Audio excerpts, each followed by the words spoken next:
البحرية واعتزت العوالم من السرور. Bapak Kapolsek Senin yang saya hormati hadirin wa hadirat rahimakumullah. Hari ini mengenai zikrullah. Saya mengingat sebuah firman Allah Subhanahu wa taala, "Aqimus salata li dzikri." Tegakkanlah salat untuk mengingat aku. Jadi salat adalah salah satu bagian dari zikrullah. Saya mau tanya, di Kuitang ada nggak umat Islam yang gagal sholat? Bu, ada nggak di sini nih orang Islam tapi gagal sholat? Banyak. Inna lillahi. Sebaliknya saya mau tanya, ada nggak umat Islam di Kuitang udah gagal sholat, rajin maksiat? Ada nggak? Banyak. Inna lillahi. Artinya apa? Dia tidak pandai zikrullah. Kenapa nggak bisa zikrullah? Karena nggak kenal sama Allah. Nggak yakin sama Allah. Ragu-ragu sama keberadaan Allah. Saya punya teman. Namanya Bahlul. Bahlul bin Jahil. Saya tanya, Lul, lu percaya nggak ada Tuhan? Oh, gua nggak percaya. Kenapa? Tuhan soalnya nggak kelihatan. Terus, yang nggak kelihatan itu sama dengan tidak ada. Dasar Bahlul. Dibilang yang nggak kelihatan sama dengan nggak ada. Saya mau tanya, angin kelihatan nggak? Ada nggak? Ada. Mau lihat angin, bukan pakai mata, Bahlul. Tapi pakai kulit. Ada. Kipas, ada. Rasa manis, asam, pahit, asin. Rasa kelihatan nggak, Bu? Ada nggak? Ada. Mau lihat rasa, bukan pakai mata, Bahlul. Tapi pakai lidah. Dengar nih. Milengi tumse तो बताएंगे कि कितना प्यारी हमें. Lagu, suara. Suara kelihatan nggak? Ada nggak? Ada. Mau lihat suara, bukan pakai mata. Tadi pakai kuping. Begitu dia mau lihat Allah, bukan pakai mata, tapi pakai akal, pakai otak, pakai akal, pakai bahlul. La yudrikul absar wa huwa yudrikul absar. Allah enggak nampak oleh pandangan mata. Kenapa? Wa huwa al-latiful khabir. Allah itu latif, maha halus, enggak bisa dilihat oleh mata. Paham? Tapi makanya kata Nabi, itu dulu ada yang namanya Nabi Musa. Ente kan penasaran pengen lihat Allah, betul? Betul? Nabi Musa aja dulu pengen lihat Allah. Sejarahnya diabadikan dalam Al-Quran Al-Karim. Walamma ja'a Musa limiqatina wa kallamahu rabbuh. Ketika Nabi Musa datang ke satu tempat yang telah ditentukan oleh Allah Subhanahu wa taala, wa kallamahu rabbuh, maka berkata-kata Tuhannya dengan Nabi Musa. Ngobrol dia sama Allah Subhanahu wa taala. Qala rabbi arini anzur ilaika. Kata Nabi Musa, ya Allah, perlihatkan dong dirimu. Aku kepingin melihat engkau. Qala lan tarani. Kata Allah Subhanahu wa taala, "Ya Musa, kamu enggak bisa melihat aku. Walakin anzur ila jabali, fa in istaqarra makanahu fasawfa tarani." Tapi baik Musa, coba kamu lihat kepada gunung yang menjulang tinggi di sebelahmu. Aku akan perlihatkan diriku kepada gunung itu. Seandainya gunung itu masih berdiri tegak pada tempatnya setelah aku perlihatkan diriku, sangat boleh jadi ya Musa, engkau juga bisa melihat aku. Falamma tajalla rabbuhu lil-jabali ja'alahu dakkan wa qarra Musa sa'iqan. Begitu Allah memperlihatkan dirinya kepada Nabi Musa, kepada gunung, maka gunung itu hancur, lebur, rata dengan tanah. Wa qarra Musa sa'iqan. Nabi Musa jatuh pingsan, kelengar, melihat kehebatan Allah Subhanahu wa taala. Gunung aja hancur melihat Allah, apalagi kuat. Kata Nabi Musa, "Falamma ataqa qala subhanak, tubtu ilaika wa ana awwalul mu'minin." Maha suci engkau ya Allah. Hebat engkau ya Allah. Gunung batu melihat engkau hancur. Aku enggak lagi mau lihat engkau ya Allah. Nah, untuk meyakini keberadaan Allah bukan dengan cara melihat fisiknya, tapi dengan cara melihat ciptaannya. Makanya kata Nabi, "Tafakkaru fi khalqillah, wa la tatafakkaru fi dzatillah." Kalau mau kenal sama Allah, tuh perhatikan ciptaannya. Ya. Nanti lo kenal sama Allah. Makanya dalam Al-Qur'anul Karim banyak ayat-ayat Allah yang mengajak manusia tafakkur, memperhatikan alam ciptaannya. Di antaranya a'udzubillahi minasyaitonir rajim. Inna fi khalqis samawati wal ardh wa ikhtilafil laili wan nahar wal fulki alladhi tajri fil bahri bima yanfa'u an-nas wa ma anzalallahu minas sama'i min ma'in فأحيت الأرض بعد موتها وبث فيها من كل دابة وتصريف الرياح والسحاب المسخر بين السماء والأرض لآيات لقوم يعقلون صدق الله العظيم. Kata Allah Subhanahu wa taala, sesungguhnya pada penciptaan langit, pada penciptaan bumi, pada terjadinya pergantian malam dan siang yang begitu teratur, bisanya kapal-kapal berlayar di lautan dengan membawa hal yang bermanfaat buat manusia, diturunkannya air hujan dari langit, dengan air itu dihidupkan bumi yang mati, kemudian ditebarkannya berbagai macam binatang melata di muka bumi, dan terjadinya pergeseran awan dan angin di antara langit dan bumi. Itu bukti bahwa Allah ada, bukti bahwa Tuhan ada bagi orang-orang yang berakal. Paham?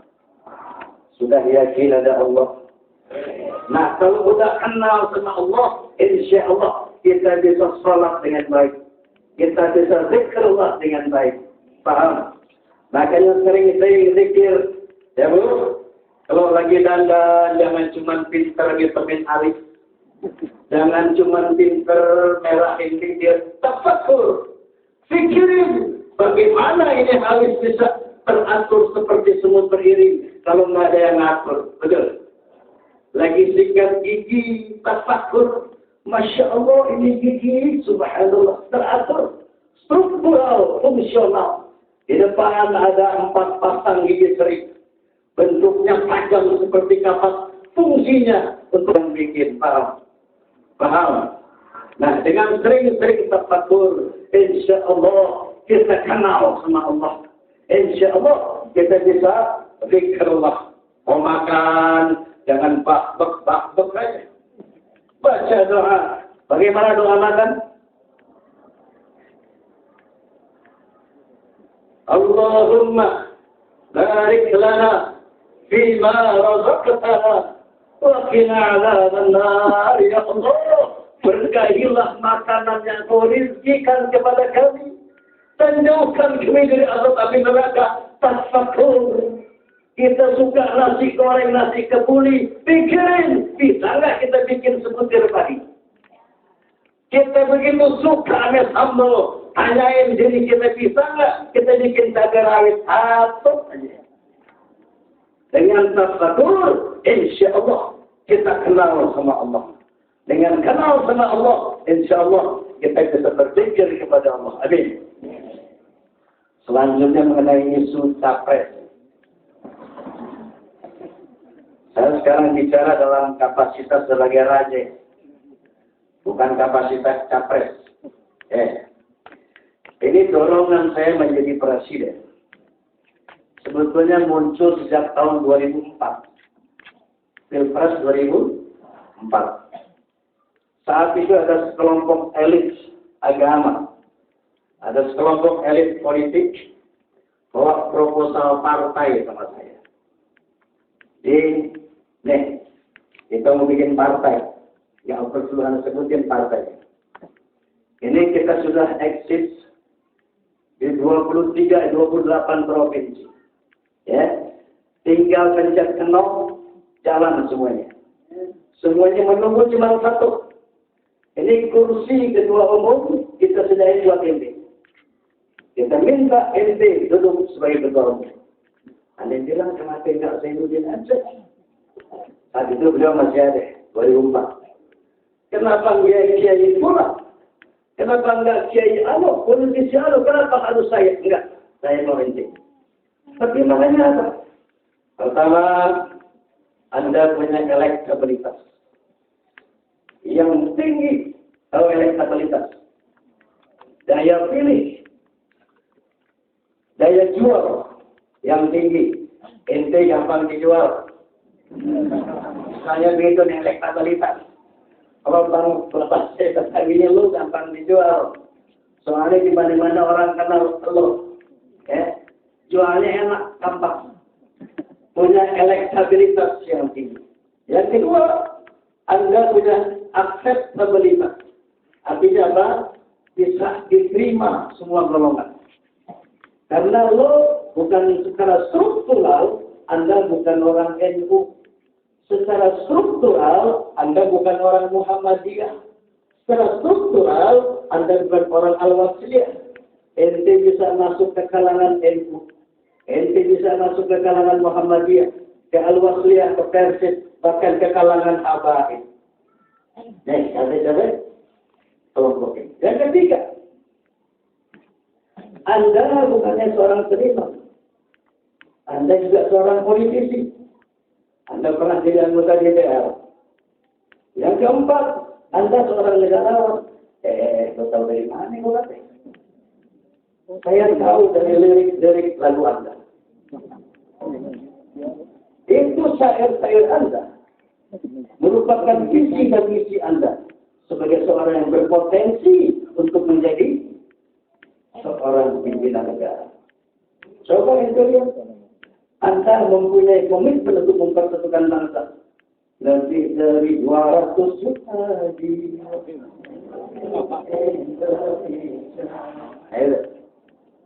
ada Sunda, ada Jawa, Aceh, Padang, Batak, ada banyak lagi yang lainnya. Dari lagu itu, visi misi Anda mempersatukan bangsa jelas. Yang kedua, Anda seorang pluralis. Dari lagu Anda kita adalah satu. Walau kita beda dalam bahasa, walau kita beda dalam budaya, walau kita beda dalam agama, kita adalah satu Indonesia. Betul. Ya yang kata bukan gue. Dan Anda juga punya seorang yang punya komitmen untuk membentuk karakter dan moral bangsa. Ente menjalankan amal ma'ruf nahi mungkar bukan hanya tabligh akbar, tapi dalam lirik-lirik Anda yang dibikin lagu judi, haram, narkoba dan sebagainya, itu membuktikan komitmen Anda untuk membentuk yang namanya karakter dan moral bangsa. Banyak lagi yang lain. Di dunia internasional, Anda pernah diundang Amerika Serikat, ya, memberi penghargaan kepada Anda dan sebagainya. Nah, dengan dasar ini, kita mau ente jadi presiden. Ikuti dengan dasar. Kita yakin Anda bisa menjadi pemimpin Li'izil Islam wal Muslim. Saat itu saya tolak. Saya bilang saya tidak punya obsesi sedikit pun untuk menjadi seorang presiden. Kenapa? Karena presiden di era demokrasi liberal sekarang ini powerless. Nggak ada power. Yang powerful adalah legislatif. DPR. Tahun 2007, saya jalan sama Menteri Agama, Surya Dharma Ali. Tur, naik helikopter ke Jawa Tengah. Di tengah jalan, Surya Dharma cerita. Ini di tahun 2009. Pasti dimenangkan oleh SBY lagi, presidennya. Kenapa? Karena karisma SBY tidak tertandingi. Aneh jalan sama SBY kemana-mana orang angkat tangan. Melambai-lambaikan tangan. Oh, karismanya luar biasa. Kata Surya Dharma Ali. Begitu kita turun dari heli, berkeliling di kota-kota, kaget dia. Orang bukan melambaikan tangan kepada Roma Irama, tapi pada historis. Mencurit-curit, teriak-teriak, aji. Tapi itu terkenal-kenal. Di malai-malai di setiap kota Jawa Tengah. Begitu pulang dalam heli dibilang, gini lo. Karisma lo lebih hebat dari SBY. Kalau lo mau maju jadi peran, lo menang nih.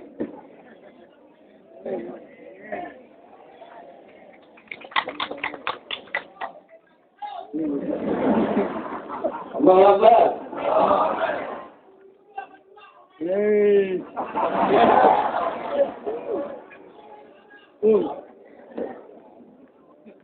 Jawaban saya juga sama. Pak Surya, saya nggak punya obsesi jadi presiden. Kenapa? Presiden itu powerless. Nggak ada power. Tahun 2009 saya dilamar oleh salah seorang capres untuk menjadi cawapres. Saya juga tolak. Saya tidak terobsesi untuk menjadi cawapres. Kenapa? Powerless, nggak ada kekuatan. Tapi tahun 2012 saya heran dorongan dari ulama semakin kuat. Pertama yang digelar Habib Syehan atas nama Forum Ulama dan Habaib Nasional diminta Roma untuk menjadi presiden 2014. Kemudian wasiat ulama di bawah pimpinan Kiai Haji Fakhrul Razi. Dia bilang 1 juta anggota wasiat ulama siap mendukung Roma untuk maju sebagai presiden 2014. Di mana-mana begitu. Maju. Dan saya melihat perkembangan sosial politik terakhir ini, kalau dulu saya tidak mau, maka sekarang ada keterpanggilan.